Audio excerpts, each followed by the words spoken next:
In the dead of night, on the morning of May 18, 1630, the city of Milan was cloaked in a heavy, suffocating silence. The streets of the great northern Italian metropolis, usually bustling with merchants, artists, and the wealthy elite of the Spanish-ruled duchy, were empty. But as the first pale rays of dawn began to cut through the morning fog, the silence was shattered by a collective scream of terror. It started in the Piazza del Duomo, right beneath the shadow of the city's towering Gothic cathedral, and spread like a wildfire through every winding alleyway and cobblestone street. The citizens of Milan woke up to find that their city had been marked.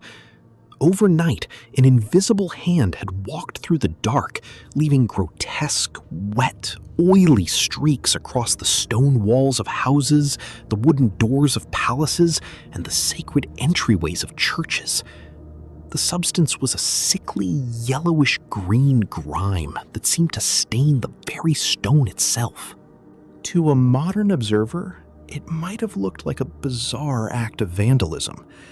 But to the 17th century mind, those oily streaks were a literal death warrant. Within minutes, the word echoed through the crowd, carrying a weight of absolute horror. Untori, the Anointers, the poisoners. The panic that gripped Milan that morning was not born out of a vacuum. For months, the city had been teetering on the edge of an abyss. The shadows of the 30 Years' War were stretching across Europe, and Milan, a crucial geostrategic hub, had become a highway for moving armies. Just a year prior, French and German mercenary troops, the infamous brutal Landsknechts, had marched through the surrounding territory of Lombardy. The mercenaries left a trail of ashes and ruined crops in their wake, triggering a devastating famine that hollowed out the population. The poor and starving flooded from the countryside into the walled city of Milan, begging for bread, packing into cramped, unsanitary tenements. The air was thick with smoke, dust, and the smell of human misery. The city's infrastructure was straining to the absolute breaking point. But the Landsknechts brought something far worse than hunger. Locked inside the blood-stained uniforms and flea-ridden blankets of the soldiers was an invisible passenger, Yersinia pestis, the Bubonic Plague. The first cases began appearing in the rural villages outside the city walls in late 1629. Men and women would suddenly fall to their knees, gripped by burning fevers, their groins and armpits swelling with hideous, black, pus-filled boils called buboes. Within 3 days, their lungs would fill with blood, and they would choke to death on their own fluids. The response from Milan's chief medical authorities, led by the brilliant but desperate physician Ludovico Sitala, was immediate and panicked. Sitala recognized the monster. He had survived smaller outbreaks before, and he knew that if the plague breached the massive stone walls of Milan, a catastrophe of biblical proportions would follow. He rushed to the city's ruling body, the Tribunal of Health, begging them to shut the gates, impose strict quarantines, and cancel all public gatherings. But the politicians and the elite of Milan did not want to hear it. Milan was too rich, too powerful, and too busy to care about a peasant disease. The city council openly mocked Sitala's warnings, accusing the medical establishment of spreading false panic to hurt trade and commerce. To prove their defiance, and to celebrate the birth of a Spanish prince, the authorities did the worst possible thing. They went ahead with the annual Milanese Carnival. For days, the streets were packed shoulder to shoulder with thousands of mask-wearing, drinking, and dancing citizens. It was a carnival of joy, but underneath the laughter, the invisible killer was dancing with them. Every embrace, every shared cup, and every breath in that crowded, celebratory atmosphere allowed the bacteria to leap from host to host. By the time the masks were taken off and the carnival ended, the fuse had been lit. The explosion was instantaneous. By the spring of 1630, the denial collapsed. The plague was no longer a distant rumor in the slums. It was knocking on the doors of the nobility. The city's hospitals were overwhelmed within days. The wealthy fled to their country villas, abandoning their servants and properties, while the poor were left to die in the gutters. It was in this exact psychological pressure cooker, where the population was starving, terrorized, and betrayed by their own government, that the human mind did what it always does when faced with an invisible, unexplainable horror. It looked for a scapegoat. The citizens of Milan could not see bacteria.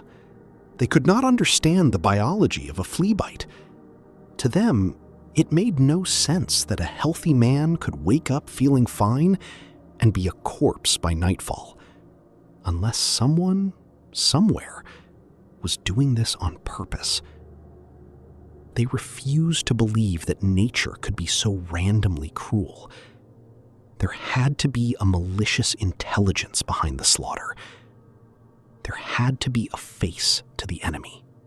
The belief in the Untori, the deliberate poisoners, was deeply rooted in the dark folklore of early modern Europe.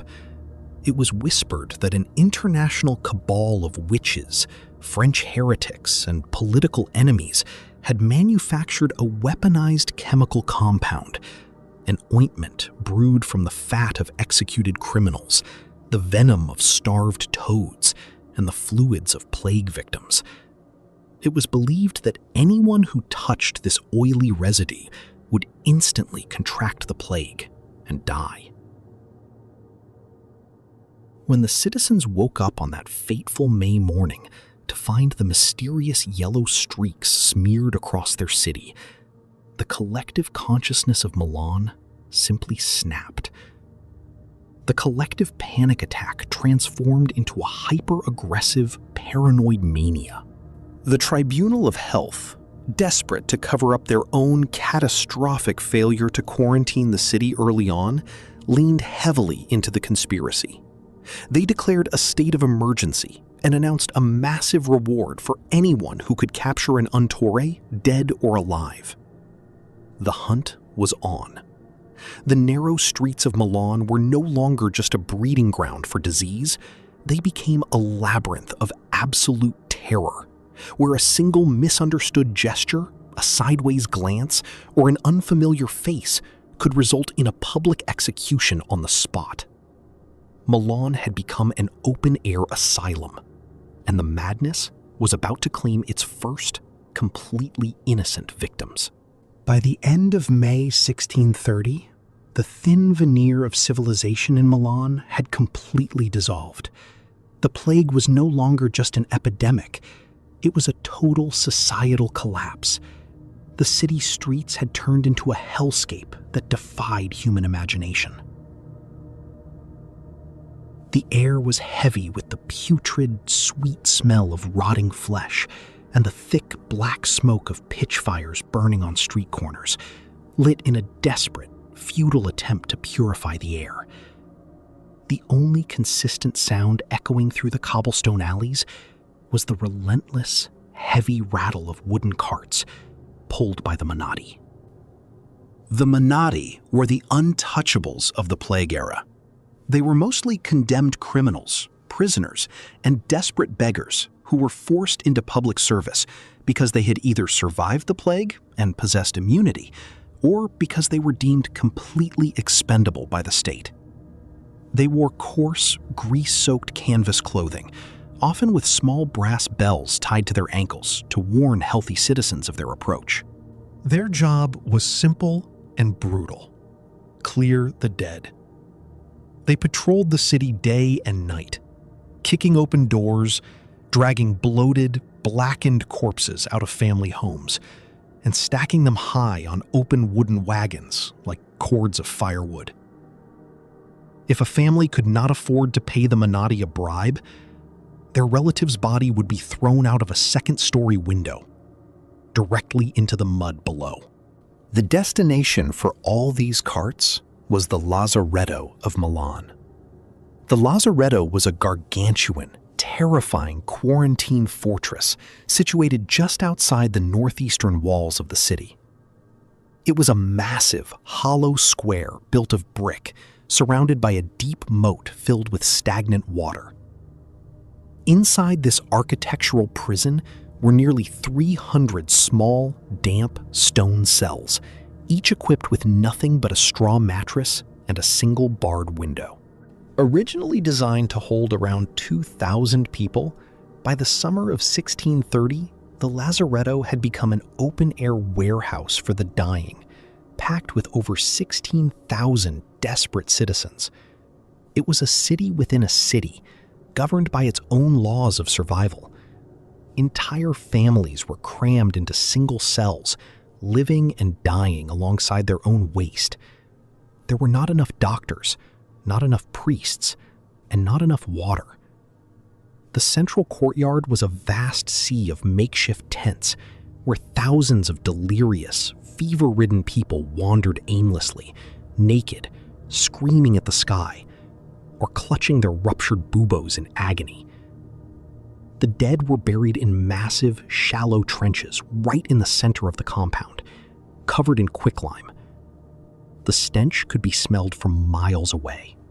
To the people trapped inside the walls of Milan, looking out toward the smoking chimneys of the Lazaretto, the horror was incomprehensible. They felt entirely defenseless. They watched their neighbors die, their children sicken, and their religious leaders fall. And as the terror reached its absolute peak, the psychological trauma shifted into an aggressive, bloodthirsty paranoia. The myth of the Untori, the poisoners, was no longer just a conspiracy theory murmured in the taverns. It became an absolute, undisputed psychological reality. If the plague could strike anyone at any time, then anyone could be an assassin. Every stranger was a potential killer. If a neighbor walked too close to your wall, they were trying to smear it with poison. If an old woman paused to rest her hand against a wooden door, she was marking the household for death. The collective panic attack had hardened into a state of hypervigilance so severe that the slightest unusual movement would trigger a lethal outburst of mob violence. One afternoon, a deeply religious 80-year-old man named Antonio Ostinelli entered the great Duomo Cathedral to pray. The church was dark, lit only by a few flickering candles, and the stone benches were covered in a thick layer of dust. Before sitting down to kneel, the old man pulled out his handkerchief and gently wiped the surface of the wooden pew to clear a spot. To a rational mind, it was a simple act of cleanliness, but to the terrified, paranoid eyes of the congregation watching him from the shadows, it looked entirely different. Someone in the back screamed, "He is rubbing the pews! He is an untor! He is spreading the ointment!" The effect was instantaneous. The sacred peace of the cathedral was instantly shattered. Dozens of people lunged forward, transformed into a rabid animal pack. They dragged the 80-year-old man out of the church into the bright sunlight of the piazza. He screamed, begging for mercy, trying to explain that he was just a pious citizen clearing away dust. But his voice was drowned out by the roaring mob. They beat him with fists, clubs, and stones. They dragged his frail body across the rough cobblestones, tearing his skin, until he was completely dead. The crowd cheered, believing they had just performed a heroic act of civic defense. His body was left to rot in the square, a monument to the city's collective insanity. A few days later, 3 young French tourists traveling through Italy to study architecture stopped in front of the massive stone gates of a Milanese palace. Fascinated by the intricate Renaissance carvings, they walked up to the stone facade, touching the pillars, examining the texture of the rock, and gesturing toward the arches with their hands. Within seconds, a window across the street slammed open. A voice shrieked, "Foreign poisoners! They are marking the palace!" A crowd materialized out of the surrounding alleys like ghosts. Before the young travelers could even comprehend what was happening, they were surrounded by a wall of angry, weapon-wielding citizens. They were dragged to the steps of the local magistrate, their clothes torn, their faces bloodied by random blows. They were lucky. The local guards managed to pull them inside the courthouse before they were torn limb from limb on the street. But their survival was an anomaly. Across Milan, dozens of innocent citizens, beggars and travelers were being murdered in cold blood every week by mobs convinced they were saving their city from an invisible chemical war. The government of Milan, the Tribunal of Health, watched this growing vigilante chaos with profound anxiety.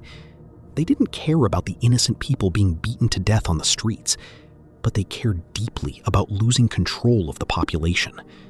The economy was dead, the military was infected, and the rule of law was collapsing. They realized they needed to take control of the conspiracy theory. If the public demanded monsters, the state would provide them through the official channels of the law.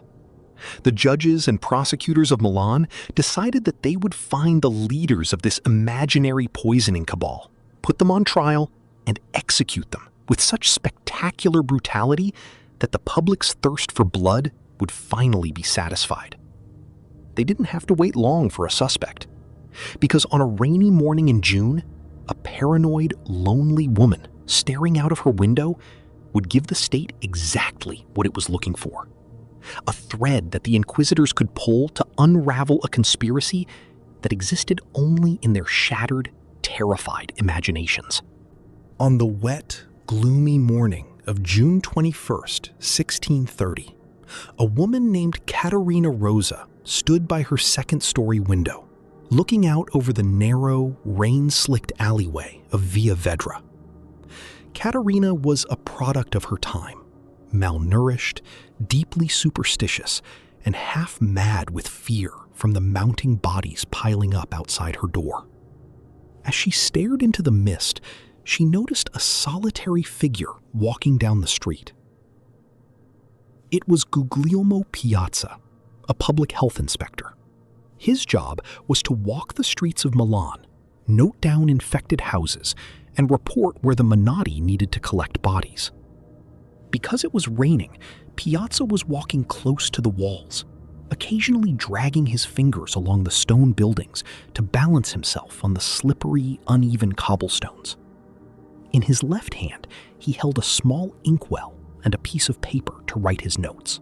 To anyone else, it was a government employee doing his job in bad weather. But to Caterina's fear-addled mind, this was the moment the devil revealed himself. She watched in absolute fascination and growing horror as Piazza's hand brushed against a wooden doorframe. She convinced herself that his inkwell was actually a vial of weaponized plague slime, and that his paper was a list of targeted victims. She rushed out of her apartment, screaming down the hallway to her neighbors, claiming she had just seen an Untori coating their street in poison. Within hours, a formal complaint was lodged with the Tribunal of Health. Guglielmo Piazza was arrested in his home that very afternoon. When the city guards dragged Piazza into the dark, damp interrogation chambers of the Milanese courthouse, the inspectors found nothing suspicious on his person. His pockets contained only official papers, an inkwell, and a few coins. His house was searched from top to bottom, and no secret laboratories, strange chemicals, or hidden vats of ointment were found. By all accounts of law, the man was entirely innocent. But the judges of Milan were not looking for justice. They were looking for a confession to present to a bloodthirsty public. The legal system of 17th century Italy operated under the brutal mechanics of the Roman canonical law.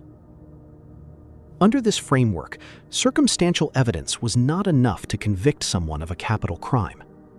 To legally execute a suspect, the court required a confession.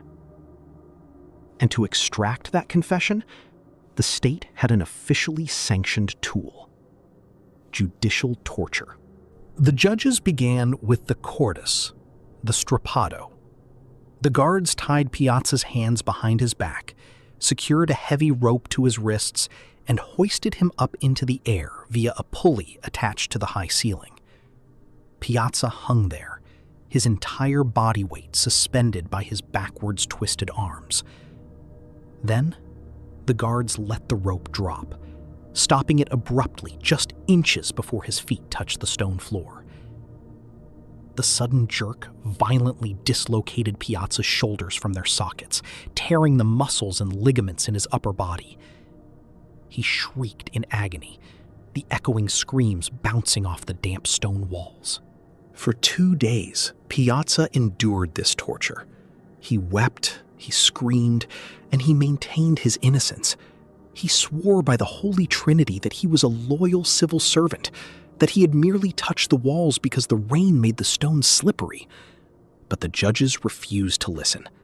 They told him that if he did not confess to being an Untori, they would put him on the wheel, break his bones one by one, and leave him to die over days. By the 3rd day, Piazza's mind and body broke completely. The psychological trauma of the continuous pain shattered his sense of reality. He realized that innocence was no longer a shield. The court was going to kill him regardless. His only hope for a quick, merciful death was to give the judges the story they wanted to hear. Piazza looked up at the inquisitors through bloodshot, tear-filled eyes and lied. He confessed that he was an Untor. He claimed that he had smeared the doors of Via Vedra with a lethal, plague-inducing ointment. The judges smiled, their quills scratching furiously against their parchment. But they weren't done. A conspiracy cannot have only one man. They demanded to know who had given him the poison. Who was his accomplice? Who was the mastermind behind the destruction of Milan? Piazza, desperate to shift the focus away from himself and buy time, remembered a local barber whose shop stood on the corner of Via Vedra. His name was Giangiacomo Mora. Mora was a popular figure in the neighborhood, known not just for cutting hair, but for preparing home remedies, salves, and medicinal tonics to help people fight off ordinary illnesses. Piazza told the judges that Barber Mora was the chemist. He claimed that Mora had brewed the toxic yellow grease in the back of his shop and paid Piazza a handful of silver coins to spread it across the city. The trap was sprung. The guards raided Mora's barbershop immediately. Inside the shop, they found exactly what you would expect to find in a 17th century pharmacy: copper pots, bottles of herbal oils, dried sage, and a large vat of thick, grayish slime in the back room. To modern science, this vat was nothing more than lye and animal fat, the basic ingredients used to make ordinary hand soap. But to the eyes of the paranoid prosecutors, it was the smoking gun. They had found the breeding ground of the plague. Giangiacomo Mora was thrown into the same dark cells, chained to the wall and stripped of his clothing. He was a proud man, a respectable business owner, and he initially mocked the accusations. He explained patiently to the judges that the vat contained soap ingredients, that he was a healer, not an assassin. But the judges brought out the ropes and the irons. For days, Mora was subjected to the same agonizing torture as Piazza. His limbs were stretched, his skin was burned, and his mind was systematically dismantled by the relentless application of pain. The interrogation logs from those days are a terrifying window into human cruelty. The judges would ask a question, Mora would deny it, and the guards would pull the rope tighter, leaving him suspended in mid-air until his joints popped.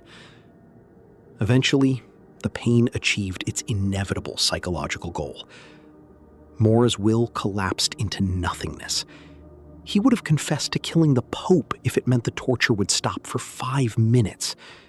He agreed to everything. Yes, he brewed the poison. Yes, he mixed it with human fat. Yes, he and Piazza were part of a vast, secret network of Anointers hired by foreign princes to exterminate the population of Milan. The two men were brought face to face in the courtroom, both physically deformed from days of torture, their shoulders broken, their skin bruised and bleeding. They pointed their fingers at each other, reciting the script that the judges had beaten into their brains. The state finally had its monsters. The trial was over, the verdict was sealed, and the city council prepared to orchestrate a public execution of such theatrical, monstrous brutality that it would remain etched in the dark memory of Italy for generations. The execution of Guglielmo Piazza and Gian Giacomo Mora was scheduled for the morning of August 1st, 1630. The state did not merely want to kill these men. They wanted to perform an act of absolute ritual purification. The execution was designed as a grand, terrifying piece of state theater, intended to show the hysterical public that the government had finally captured and destroyed the architects of their misery. The two broken men, barely able to stand because their limbs had been shattered by weeks of continuous torture, were dragged from the depths of the prison and placed onto an open wooden cart. The cart began a slow, agonizing procession through the main arteries of Milan, heading toward the ruins of Mora's barbershop. The streets were packed with thousands of citizens, people who had lost their children, their spouses, and their livelihoods to the blind, biological fury of the plague, now turned their collective rage onto these two scapegoats. The crowd roared, throwing stones, filth, and curses at the cart. As the wagon rolled forward, the executioner did his work while the vehicle was still in motion. Using glowing, red-hot iron pincers, the executioner began to tear the flesh off Piazza and Mora's bodies, piece by piece, exposing raw muscle and white bone.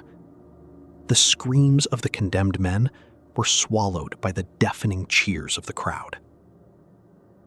When the cart passed the historic Cathedral of San Lorenzo, the procession stopped. The executioner brought out a heavy wooden mallet. Standing over the men, he raised the hammer and violently slammed it down into their right arms, shattering the bones. He repeated the process with their left arms, then their thighs, and finally their shins. This was the ancient punishment of breaking on the wheel, turning the human skeleton into a formless, crushed mass of tissue, while keeping the victim alive. Finally, the bloody cart arrived at the corner of Via Vedra, right in front of Gian Giacomo Mora's home and barbershop. The mutilated, semi-conscious bodies of the barber and the health inspector were lifted onto a massive wooden platform. Their twisted limbs were woven through the spokes of two large horizontal wooden wheels, which were then hoisted high up into the air on poles. For hours, they hung beneath the scorching August sun, their broken bones piercing through their skin, gasping for air as the townspeople watched from below. Only when the judges decided that the spectacle had reached its psychological climax did they allow the executioner to end it. The men's throats were cut, and their lifeless bodies were dragged down from the wheels, thrown into a massive bonfire, and burned until nothing remained but a pile of black ash. The ashes were gathered up and thrown directly into the waters of the Lambro River, ensuring that not a single atom of the poisoners could remain on Milanese soil. But the vengeance of the state required a permanent, material scar on the geography of the city. The Tribunal of Health issued a formal decree. Gian Giacomo Mora's barbershop was to be completely demolished, razed to the ground until not a single brick, stone stood upon another. The law declared that nothing could ever be built on that site again. The earth was salted, turning the corner of Via Vedra into a permanent wasteland. In the center of this newly created ruins, the city council erected a towering marble monument. It was called La Colonna Infame, the Column of Infamy. At the base of this column, the judges mounted a large, intricately carved stone tablet written in Latin.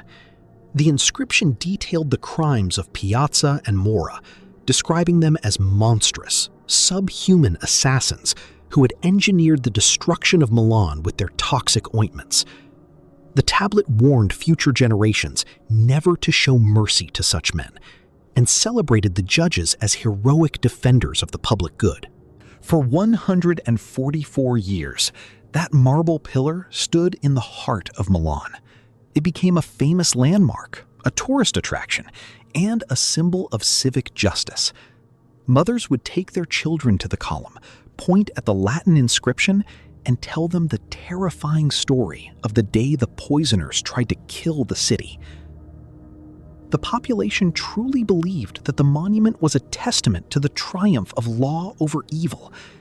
They could not see that the Column of Infamy was actually a monument to something far more terrifying: the complete, catastrophic surrender of human reason to the forces of mass paranoia. The Column of Infamy did not stay on Via Vedra forever. In the late 18th century, during the Age of Enlightenment, the intellectual landscape of Europe began to shift.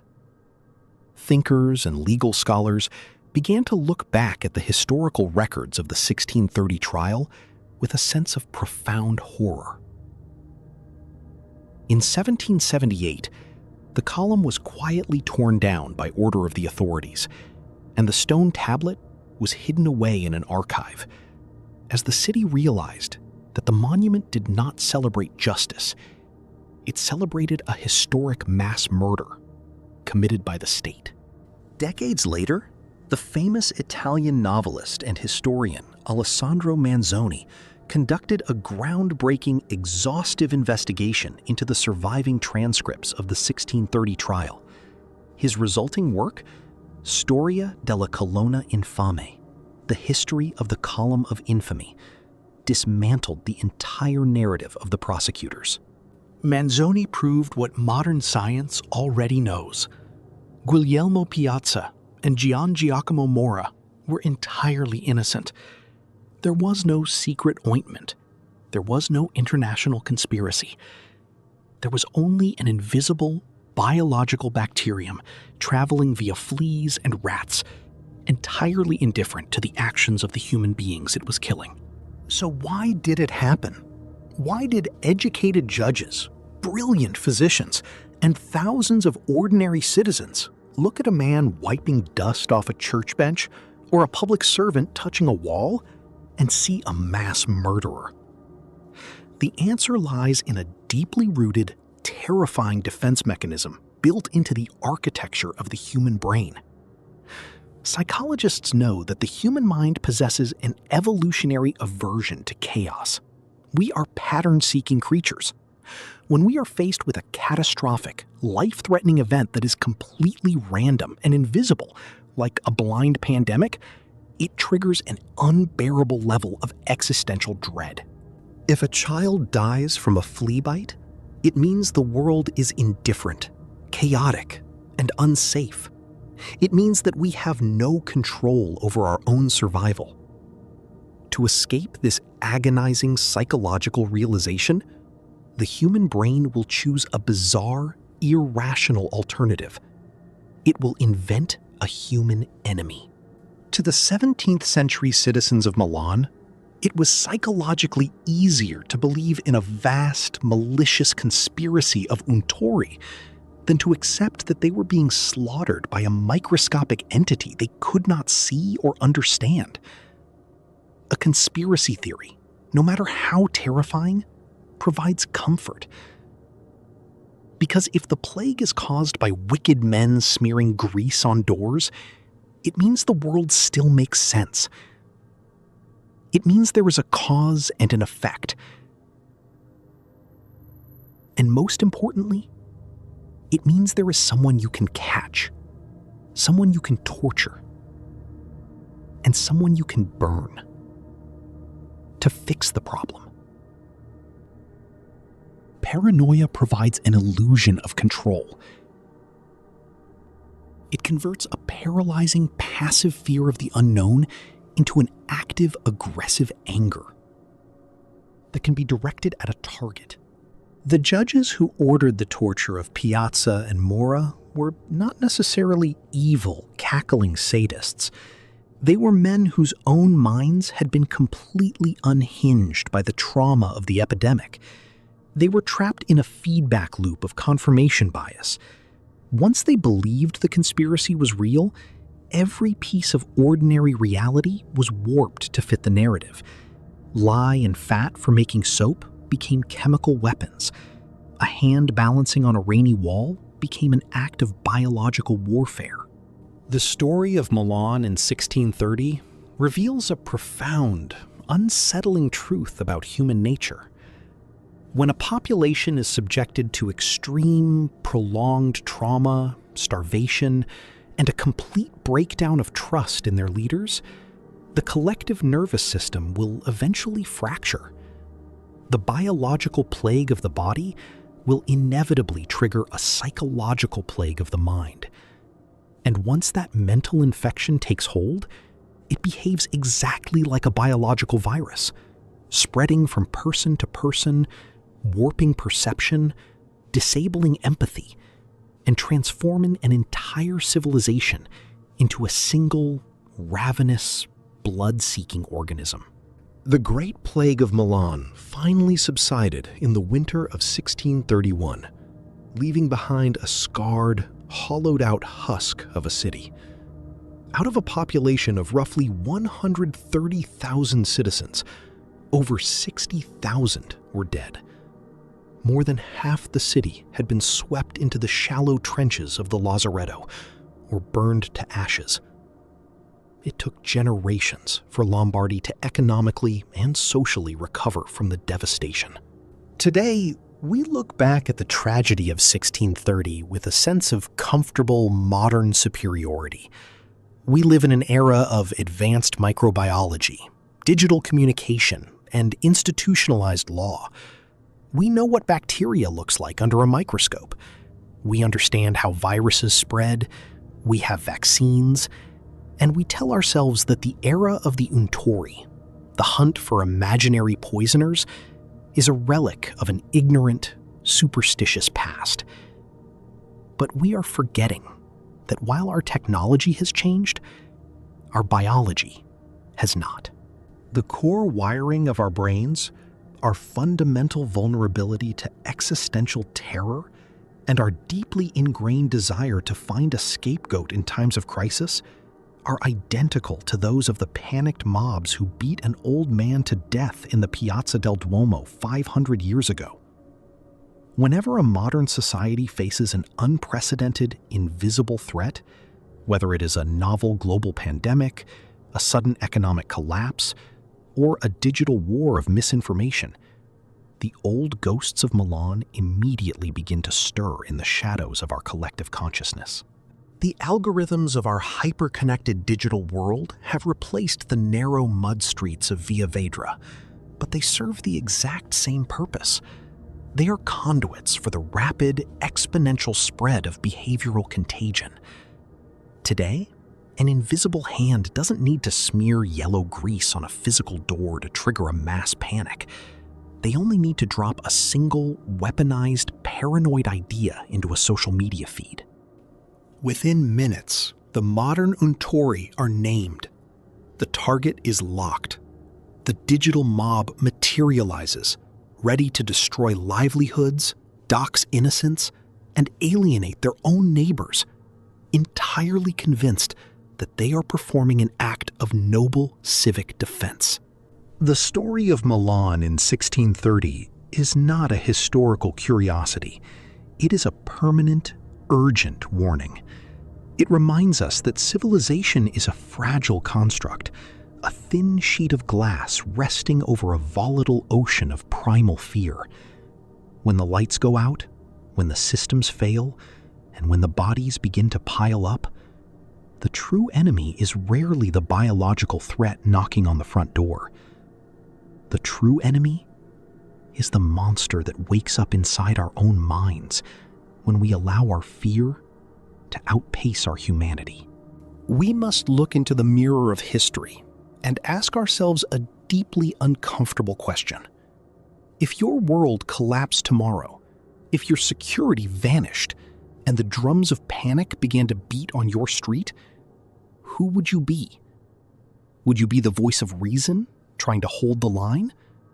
Or would you be the person standing at the window, pointing a finger into the dark, screaming for a column of infamy to be built over the ashes of your neighbor? Let me know your thoughts in the comments below. Stay rational, stay vigilant, and thank you for watching.